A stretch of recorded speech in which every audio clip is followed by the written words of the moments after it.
My name is Marlon Beresford, Director here at RCA. Along with Aaron, Head Tutor, who will be presenting tonight, along with Patrick as well. Aaron will be covering the objective stuff, Patrick will be doing the competencies, case study sort of areas. That's all right, thanks again. I'm going to take all questions as we go along and at the end of the evening. Without further ado, I'll hand you over to Aaron. Thank you. Right, hello everyone. A lot of faces I do know, some been in my class, or at least I've seen you floating about in other classes if not. So what I'm going to try and do is, I'm going to start with the real basics because I don't know who has actually gone on and looked at what's happening. So I'm going to start with sort of what's happening generally, then I'm going to talk about the progression, so how I see you actually progressing through the qualification, and then I'm going to talk about the objective test questions. That's the one that I'm really going to focus on.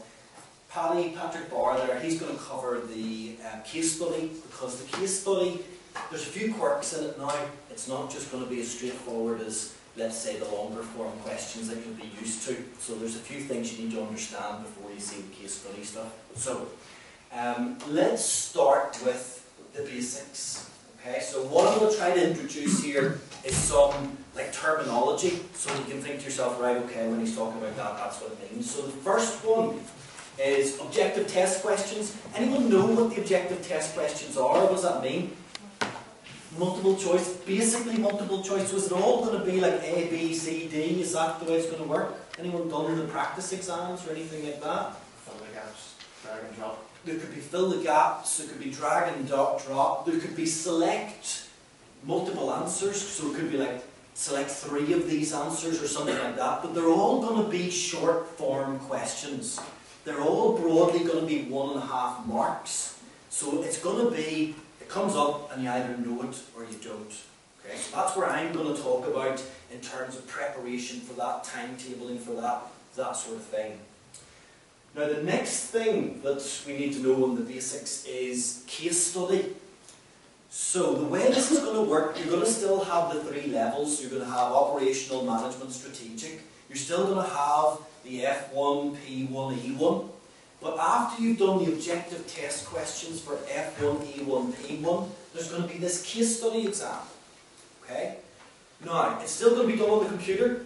So still going to be computer tested, but it's going to be longer form. Has anyone gone on and looked at the example questions for that? No, some have, some haven't. If you've been on, the first thing you'll probably notice is that it's not even broken down. It's not like 7 marks for this, 8 marks for that, all building up to like 25 marks. Did you notice that? It's just 25 marks for a report. So that's the way it's going to work. And you're going to need to work out from that what is required to get those 25 marks. That's where our resident expert, Paddy, is going to help you out later on. So he's going to talk in detail about that. So we'll come to that. So there's 3 case studies. There's a case study at operational level, there's a case study at management level, then there's a case study at strategic level. Okay, so that's what I'm talking about whenever I mention case studies. Pass marks. Pass marks, for clarification. The pass mark for the objective test exams is going to be 70%. 70. That means for every 10 questions you get, you need to get how many right? Come on, CIMA people. Yeah? 7. Okay? And that's not easy, believe me. I've been on and looked at them, it's not easy. Even for the case study is 60%. I mean, even that 10% from the 50 up to the 60 is significant for me. So look, we'll talk about what implications that's going to have, but again, I just want to clarify exactly what we're going to be looking at here.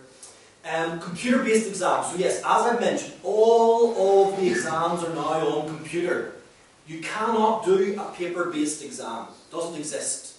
No more pen and paper, can't do it. And that's for both the objective test questions and for the case study. Okay, just in case anyone will have any illusions. On-demand exams. Now this is for the objective test exams only. So the way it's going to work is objective test exams, theoretically, you can book anytime. So you can go, select a date, book it. Has anybody booked an exam yet? Any keen people here? Come on, we won't judge you. No, are we, oh yeah, there we go. I'll carry you. So, how did that work? Just through my CIMA. Okay. And did you get a selection of dates? Yeah, I'm doing the strategic case studies. So Oh, so it's so it's slightly different because it's in one of the windows. Yeah. So we'll talk about that in a second. Has anyone booked an objective test one? On certificate level? Oh, well, yeah, I suppose that. Yes, although I think because the demand is going to be greater now, there might not be. Were you basically able to select any date? Well, it was in the driver theory test centre, so you would do that the following day. Because you mean any time in the week onwards, you just pick. Okay, so theoretically that's what's going to happen. Now, what I would suggest is to book early, because I do think that once these exams get into full swing, there's going to be significant demand for it. But theoretically, you can go book your exam any time. Now, I'll talk about our recommendations as to when we think you should book them later on, okay? But you can book them for the objective test anytime. Case study exams, not quite the same. It's an exam window. So depending on your level that you're at, the case studies, there's 4 windows in the year, broadly being in February, March, then May, then August, then November, okay? And there's set times for that. I think there are over 4 days for each level. So in that you need to book your case study in the window, so that's what you had done, Carrie. And was there lots of time available for them? Was there? No, you could just pick either morning or afternoon session, and there's 2 days to choose from. So the 2 days, the 11th and 12th of March. So there are 2 days, I wonder, so there's supposed to be 4. So this is sort of what I'm saying to you guys is, although it's 5 days actually, it's like from the ranges from the Tuesday to the Saturday. Yeah, that's 4 days, just Carrie said it's 2. So I'm just wondering if they get booked up or there's not that many terminals that maybe that you need to. What I'm saying is, look, if I was you, I would book early. If you know broadly when you're going to sit your exam, book it early. Don't be thinking, oh well, I'll sit the classes, I'll wait until the end and then I'll book the exam, because I don't think you'll get it on the date you want it. Okay, so that's what I'm leading up to on that. But the case study ones will be in that window. Now, for some of the little quirky changes that you'll need to be aware of, competency framework. Everybody likes to hear things like competency framework. Unfortunately, we're going to have to tell you a lot about this competency framework because it basically forms the basis for this change in the CIMA exams. Now, Paddy's going to talk a lot about that, so I'm going to leave that mostly to him, but just throwing it out there for you to hear later, competency framework. And flexibility, this is all going to be lovely and flexible, do it any time, and it's going to make your life a lot easier. Okay, so just keep telling yourself that as we go through it. Okay? Right, so that's the basics. So hopefully you got an idea where we're going. Some of you probably will know most of that, maybe some of that's new to some of you. What I want to talk about now really is the progression, because this is what I get asked most, is what exams should I take and when should I take them? Okay, and my thoughts on this have actually changed as I've looked in detail at the syllabus. So, what I would suggest is that you basically go like this. Term 1, so we're going to still have 2 terms, the same as we always have. So, term 1 is going to run basically between January and May. Okay, so January to May we're going to run all the classes. We might do the case study in February, maybe not this February, but moving on we probably will try and give something for it. But we're aiming for the May case study this time. So that's term 1. So term 1, I suggest you do an objective test paper 1. You then sit the exam for it. Okay, so this is presuming you're coming in at a level where you haven't done anything. So you're coming in at managerial or operational. You haven't set any of the exams. Set one objective test first, and then the second objective test in that exam period, okay? And then take the exam for that also. So term 1, you're basically going to take 2 objective test exams. Yeah, make sense? So that leaves you then with, in term 2, the 3rd objective test and then sit in the exam. So you've got the 3rd objective test and then sit in the exam. And finally the case study. Okay, and then the exam for the case study. Now what that means is that you're going to basically get through a level of CIMA in, what, 9 months? Something like that, 10 months. Okay? Now, is there anyone here who thought about doing all 3 objective tests and then the case study in like 1 semester? Yeah? Look, unless you are a genius, okay, I'm not going to pinpoint any geniuses, I know there's a few in the room, that's fine. Unless you are a genius and you average like 75% in the exams and you find it pretty easy, unless that's you, and I know there are people that were like that, that's fine. If that's you, then that's okay. That's okay. You could probably do it. If that's not you, if you sort of have, failed a few here and there, but done okay and got through, this is my suggested way to do it. Okay? Because I've looked in detail at the content. And the content for all levels, to get yourself up to 70% knowledge to pass all those objective tests, is going to be difficult. We'll talk about it more later where we say, right, are they going to be more difficult or more easy? They're certainly not going to be more easy, I can tell you that now. Anyone who's thought, oh well look, these objective test exams are going to be easier than the old exams, no. Not the 70% pass rate, it really isn't. So, just to put some actual details on that, so just to think about an example, now I'm going to use operational, but I could easily do this for any of the rest. The way that the exam timetable is going to look is this. So look at the timetables, it's going to look broadly like this. So there's the 4 subjects at a level. Could easily be P2, E2, F2, whatever. I'm just looking at the ones here. So it runs P1 January to February, E1 February to March, or sorry, March to April, F1 April to May, case study April to May, broadly. Okay, so just for example purposes. So that means that what I would suggest you do is take the early objective test class. So that will be the P1. So the first of the classes is the P1, January to February. So sit that early objective test class. That leaves you time to sit the exam, because what I would now suggest is that you skip out E1. So you don't sit the E1 class. Okay? So everyone with me so far? We're going to sit the P1 class. We're not going to sit the E1. And that leaves us with the F1 to do in that semester. So we take the late objective test class, which is the F1. Does that make sense to everyone? You're basically going to do the early class and the late one for the objective tests, leaving out the one in the middle. Because guess what you're going to do next semester? You're going to do the one in the middle. Okay, you're going to do the one in the middle and the case study. So just to clarify that, term 2 then. So you come to it and broadly it will look like this. So P1 August to September, E1 September to October, F1 October to November. So they're running in the same way. The one we haven't done here is the middle one, the E1. So take that middle objective test, September to October. That leaves you time then, before the case study class starts, to take your exam. And then set the case study classes at the end. Okay, so that will be case study exam at the end. Everyone with me on that? Okay, that's the way I would suggest you do it, because it's going to leave it easier for you to fit everything in and enable you to take the exams. I personally don't think it's a good idea to take all the classes and then sit all the exams. I think you're going to be better taking the classes, having booked the exam early so you know when you're going to sit it, take some time off work for study purposes and get it done. That's the way I would suggest you do it.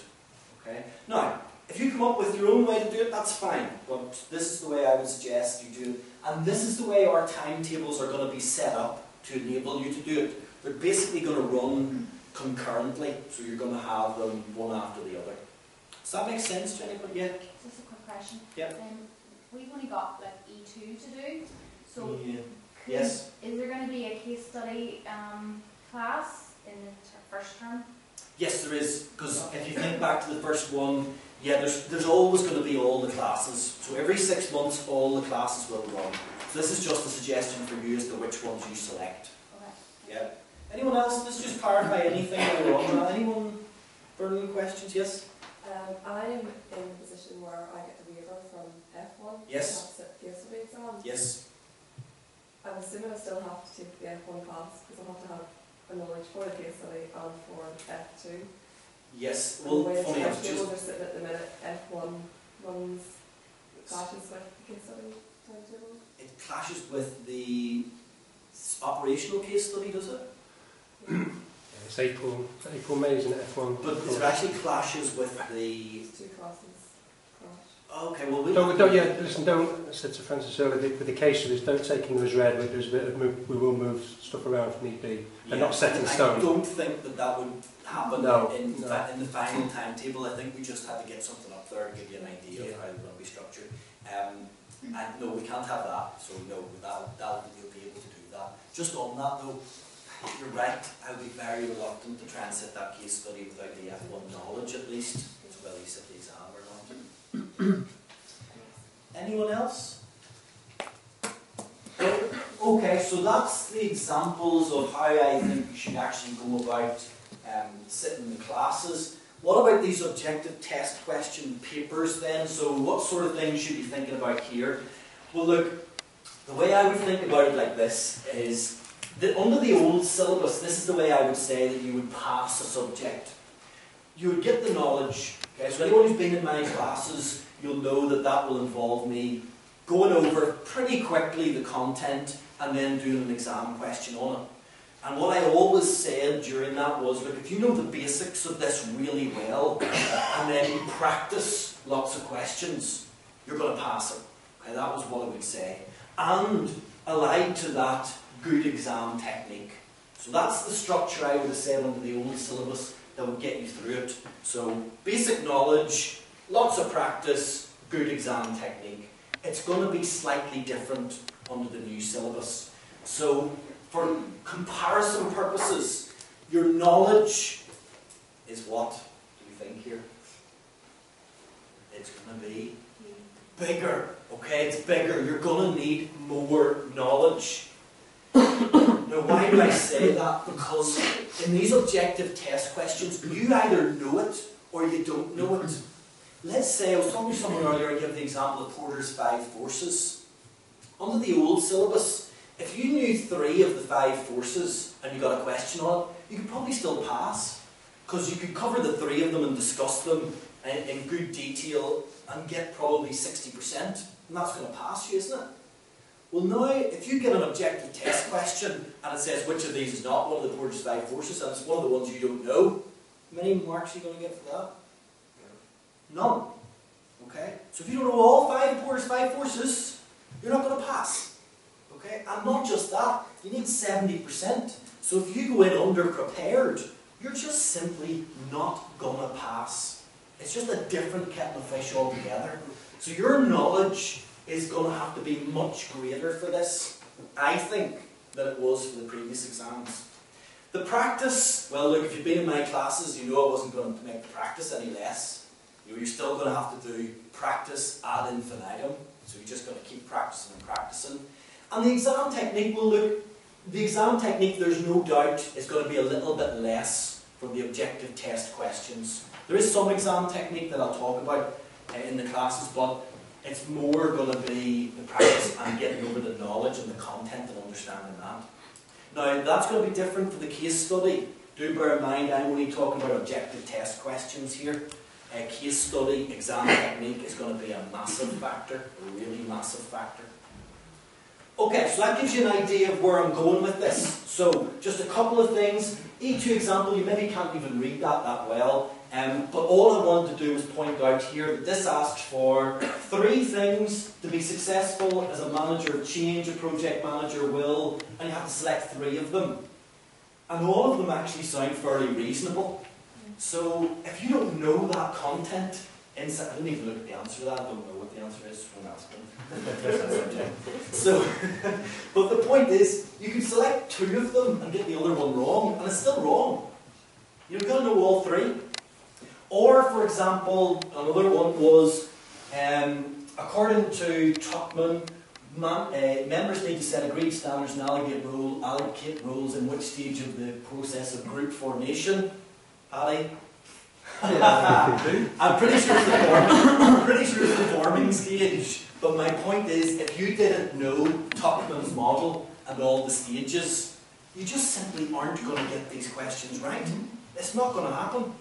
You know, you can't, I mean, I would have been guilty of this myself whenever I set the exams. Was I'd get a broad idea of an area and say, oh well, a bit of common sense and I'll get through that. And I basically did. Whereas now it's not. It's I need to know this and I need to know it well. Okay?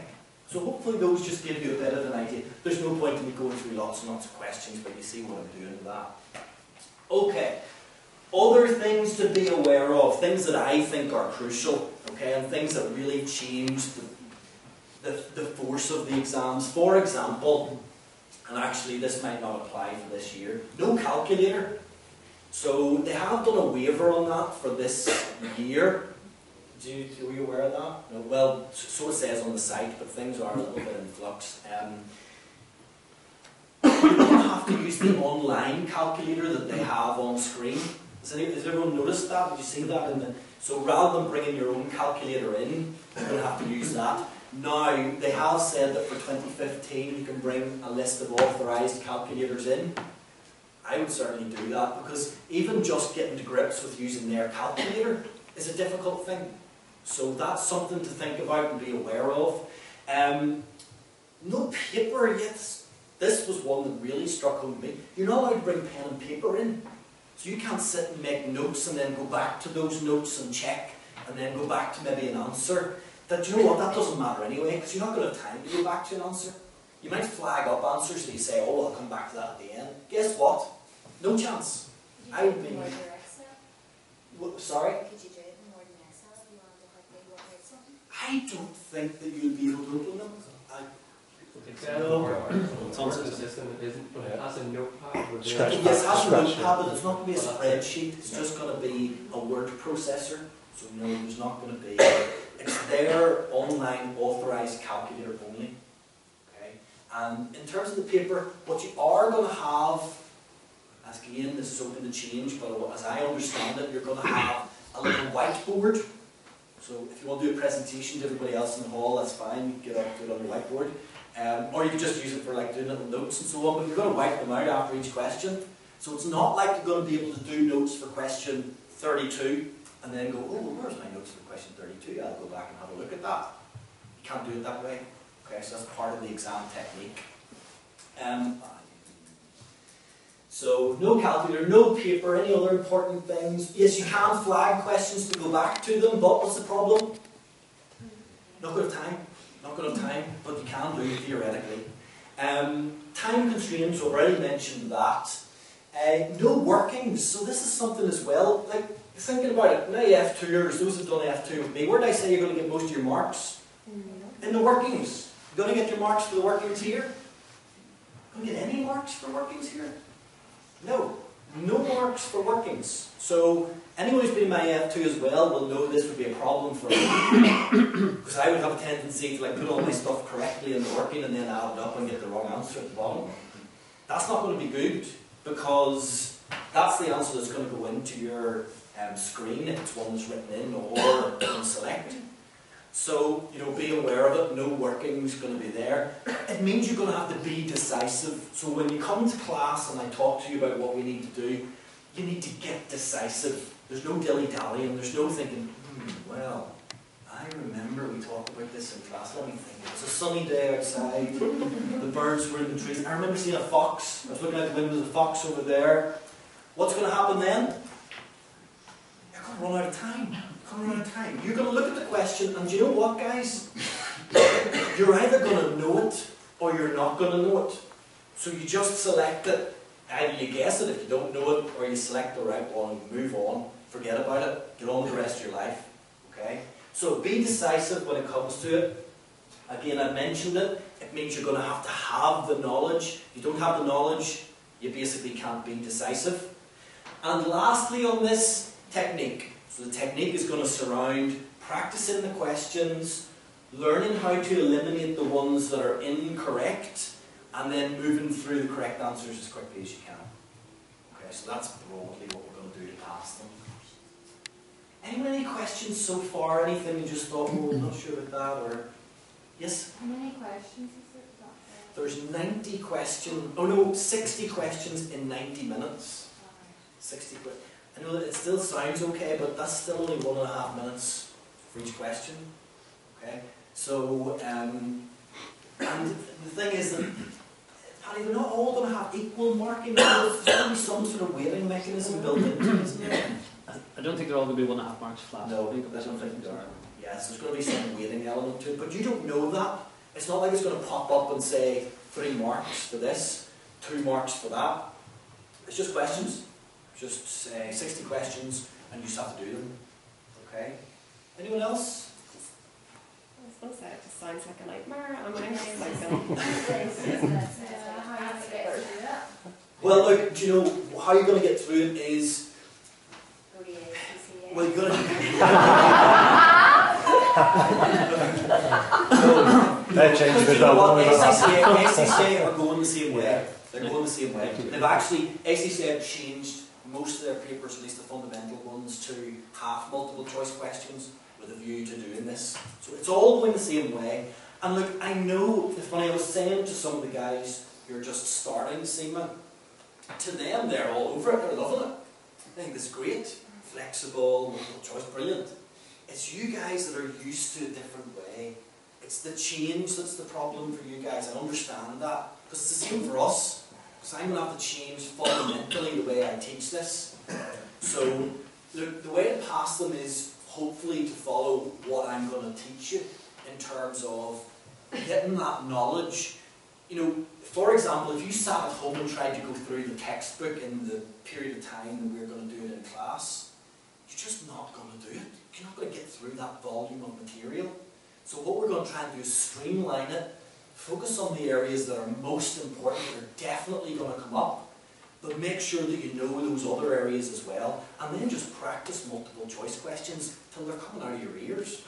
That's it. That's how you do it. Yes? Aaron, can I just ask, see with the practice, I haven't been online to see it yet. Yep. Is the case of that you have to practice online, or can you download it to practice Oh, well, online? on that one, the Pearson VUE actual practice exam has to be online, I'm pretty sure. And will it give you an answer of what your score was? Will it mark it for you? I don't think it does, Paddy. Well, the case studies give you the marking guidance. It won't mark it for you, but it'll give you the marking guidance. So it'll effectively give you the marking guidance. So you can always go back and But I'm mark it pretty yourself. sure on the objective test the questions OTs it doesn't. It It gives you the answers as you go through and mark it yourself. But you also then need to write down as you go what answers you chose. We have in development, I don't want to make a big song and dance about it yet because it's not ready yet, so I don't want to give you false hope. It might be ready for this semester.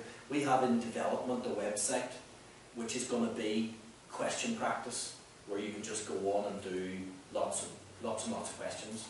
So, and it will mark them instantly, and it'll give you a list, and hopefully down the line I'll have an explanation, like maybe a video explanation for each one to say this is right and wrong.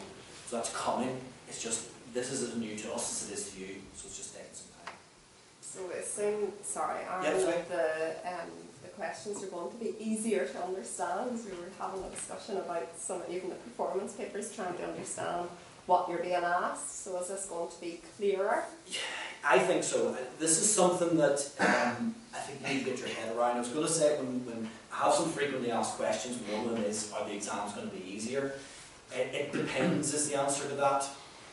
For someone like, well look, I hesitate to say it, someone like me, who I really relied on knowing the basics quite well, but being really good at knowing what the examiner wanted. So like, I would rarely have misinterpreted what the examiner wanted. I would have gone straight to it, and good exam technique, and done the right number of points they wanted, and that's what would have got me passed.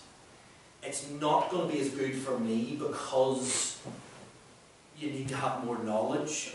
But if you are someone, and I know there are plenty of students like this, who feel that you have the knowledge, you go into that exam, you know the syllabus inside out, but you just can't get to what the examiner wants from you.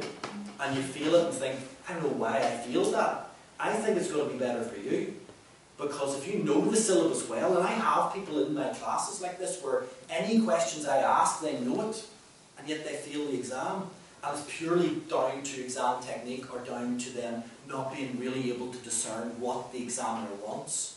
And I think that type of person will find it easier, or will be able to pass the objective test questions. I don't know that that's going to be the case in the case study. If anything, it's going to be more tricky to discern what they want. But for the objective test questions, yes. Does that make sense? Do you see what I'm saying on that? Anyone else? Okay, another couple of things. Yeah, well, this is broadly what I was saying in terms of what we're going to try to do to help. Structured learning, yes. Just wanted to mention, because this is something that tuition providers in England have found with, I think it's AAT who've done this a while ago. They've found that students basically put the exam off forever. They never sit it because they never feel ready.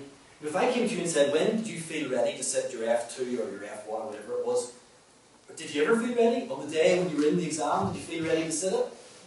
So now you're going to have to make that decision and book your exam. So that's going to be tricky for you because you're not going to feel ready. I think with us, we're going to give you a timetable that says we think you should sit the exam here and give you a bit of a window for it. And I think then at the start of the term you go and you book it for that window and you work with us towards it. So it does give you that structure, because I think if you're left to your own devices, it's going to be very difficult to do that. Cover the content quickly. Look, I was amazed and surprised at the level of content that there is in the objective test subjects. For some of the subjects, there is a great deal more content. There's the man that asked there just through the door. P3, John, content through the roof, as far as I can see. Yeah. Yeah, it's amazing. Like some duplication features as well. Yeah, and the book is massive. Yeah. Some of the other ones, F1. Anyone going to sit F1 soon? Like F1 content. There's so much stuff on the F1 syllabus. To try and sit at home and cover that content is going to be difficult. Look, I'm developing subjects and I'm finding it difficult to get through the volume of the content to get it all into a presentable way. So by getting to class, you're going to cover it in a reasonable amount of time. So that's what we're going to focus on. Understanding the answers. Yeah, look, some of these multiple choice questions are very, very difficult. And you look at it and you just don't understand why an answer is what it is. So that's one of the things we're going to focus on in class, is saying, right, well look, these are the answers and this is why this was. Because in your learning, it's really learning from the answers that you're going to have to do with these multiple choice. Because if you've got a list of things, some of which are wrong, some of which are right, even if you get the question right, you should go back and look at the question and say, well, why are those other things wrong? That's part of the learning. So that's something that we focus on as we go through it. Focus on the exam. Well, we've already talked about that. You know, hopefully we'll do as many questions as we can. Guidance on key areas. Look, every area on the syllabus is examinable, but I can tell you now, I know in my subjects there are certain areas that will definitely be asked, without a shadow of a doubt. I'm sure all the other tutors that are in here will say the same. So we're going to be able to guide you as to what those areas are, and say, right, well look, you need to know these other areas, but maybe not in the level of detail, and maybe these are the key areas of that you need to focus on. So hopefully we can help you in that sense as well. Pass guarantee. Look, this is something maybe we don't shout enough about, but is everyone aware that if you sit the classes with us and you fail the exam, you can sit the classes again for free? Everyone know that? Anyone not know that? Okay, so just to be clear, now you do have to attend. I think it's 80%, 80% attendance. So as long as you do that, sit it again. Committed to provision. Look, this has been difficult. It still is difficult. Just preparing for this and getting it all ready. But look, some of the other providers have basically just said, oh, we're not going to do it. You know, forget about it. Well, maybe we'll come back into the market when it all settles down. Well, like, that doesn't really help you guys who are stuck in the middle here trying to do the transition from the old syllabus to the new syllabus. So however hard it is for us to prepare it, we know it's going to be harder for you to do it. So we're committed to provision and we're committed to tutor support. So, you know, we're always here. You can always contact us if you're in the class. You know, come to us. That's what we're there for. I always say this to my class, particularly me, because I don't have a real job, as some of these other guys might say. I'd be sitting at home just waiting for your email comes in from you guys. I think, yes, that's something to do today. So feel free to do that. That's not true. That's true. Okay, look, frequently asked questions. So I'll cover some of these and then you can ask me some more if you want to. Should I take 3 objective test questions on the case study in one term? What do you think my answer is to that? No. Unless you are a genius. Okay? Any geniuses in the room? Anyone want to not to be a genius? No, that's okay. But look, maybe you're between jobs. If you did that, it would mean you would complete the whole qualification in less than a year and a half. Well, that's what I know, and I mean, you need your 3 years experience anyway, so it's not really designed for that to happen. But I mean, if you fancy a challenge, or you're between jobs, maybe something like that, could do it. So, but I say no, don't bother. Will the exams be harder to pass? Well, look, that's a yes and no, I think, based on my previous comments about whether you're a person that does lots of knowledge or does lots of exam technique. So if you do lots of knowledge, no, they'll probably be easier. If you do lots of exam technique, yeah, they probably will. Well, in the case study, so broadly I think it's going to be about the same. And the theory would be that it's supposed to be about the same. Will it be easier to pass? Well, I'll just cover that out. When should I book my objective test exams? What do you think I'm going to say to that? As soon as possible. As soon as possible. As soon as you've booked the class with us, I would say book your objective test exam. Okay. Do I need to sit the objective test classes? Well, yeah, I think you should. But I have a vested interest. I know people do, study at home and so on. But I think the benefits that we can give you will help you through them. And the case study, lastly, the case study classes, because someone did ask me, is it just a rehash of like the content that you've already learned, so what's the point in having a class? I think I'll just let Paddy's presentation answer you on that one, because the case study, I think, is where the big changes are. I know this seems like a big change, but what do you see what Paddy's going to hit you with? Why all the changes? I think you've actually got a slide on why all the changes. Paddy's going to tell you why all the changes.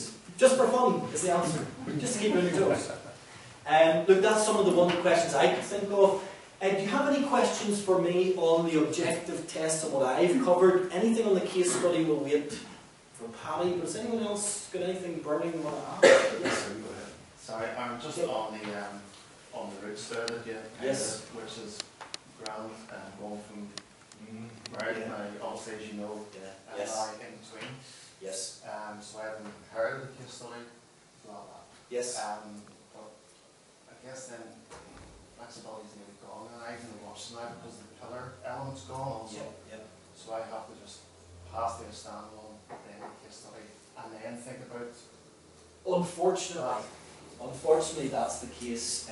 Connor and maybe some other guys are in a position where you've maybe got one left to sit in a level, and then that hampers you because what you might have done then was take the one you've got left and the next one, or maybe even the next two in the next semester, which you can't really do because you must, that's another thing I suppose I should have mentioned, you must pass all 3 objective test questions before you sit the case study, and you must have passed the case study before you go on the next level. So it's not like previously, theoretically previously you could have done strategy level first and then you could have just done it in any order. But no, that's not possible. And like, I wish I had an answer to say, to fix that problem, but I just don't. It's not, and it's not really CIMA's transition problem that either they've accepted that problem or they haven't thought. It's just because that's a gap really. It does, because that means you have to set the E2 or the P2 and then the case study, isn't that right? Yeah, before I could even, which realistically my term 1 is going to be term 2 for me. That's right, yeah. As well then. Yeah. So I can't even consider strategy until No, you can't. September. You can't. Which is that big gap. It is a big gap. It is. But the way that they've structured it at the minute, there's nothing really that you can do unless you set the P2 and the case study in this term, and then. But am I right in saying that there's no managerial case study? That'll be May. So it'll be May, yeah. So yeah, that's the earliest you're going to do it. So the earliest you're going to start strategic is going to be in the 2nd semester. So there's only a gap, then another gap. Yeah, unfortunately. Sorry. That's okay. Just That's okay. Yeah, no, that's it. Yeah. Is there a time limit on them? Do you have to have them all done inside, years? No, certainly not in terms of that. I think there's still an overall time limit on the qualification, isn't there? 5 years, overall, isn't it? No, it's probably more than 10 years. 10 years. It's But 5 years. 5 years is probably the average. 5 years to need your experience once you qualify. Oh yeah, sorry. But it resets itself every time they change the syllabus. Yeah, that's true. So, and they change the syllabus every 5 years. Yeah, so it's like ACCA do the same, and I don't know of anybody that's ever been timed out of qualification. Unless ICA. People have been timed out. Yeah, well, Institute Chartered Accountants Ireland time you out, but it's not out of ICCA. They want your money too bad. It's got the chunk of Anyone else? Yes? Do you have some sort of idea? I mean, granted, a lot of the practice will be done at home, Yep. or in work, or wherever you've access to your computer. Yep. When the class is finished, Yep. do you have any idea of the time scale between or how many hours you need to put in? It's not like previous before you could recommend, what you study for. Yeah, for a certain amount of hours. Well, I would always have steered away from doing that anyway, because that will really depend on the student. Some students get away with doing virtually nothing, like literally, I mean, almost nothing, with just like reading the book and maybe having a bit of a look at papers and fine. And others just need an awful lot. Look, personally, the way I'm gearing the classes towards is that you'll have done a lot of questions in class, and I mean a lot. So, like, if you're just going to go and do like another 200 questions at home yourself, once you've done that, there's only there's only going to be a certain number of questions in existence, until the other tuition providers come out with more. So if you've done the Kaplan exam kit, maybe you've got the DPP exam kit as well, and all ones online, not much more you can do. Yeah. Anyone else? When will the timetable be finalised? Broadly is finalised. We might have to have just a bit of a look at some clashes on the case study then.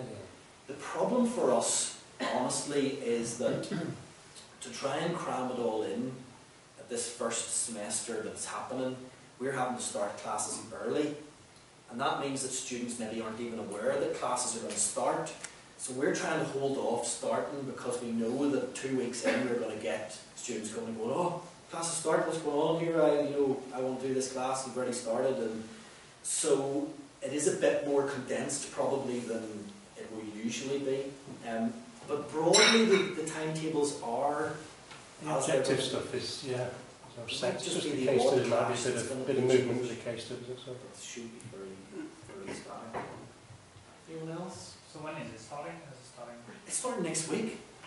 The next Sunday is my John's first time, yeah. Anyone P2, yeah. Anyone sitting F3 this term?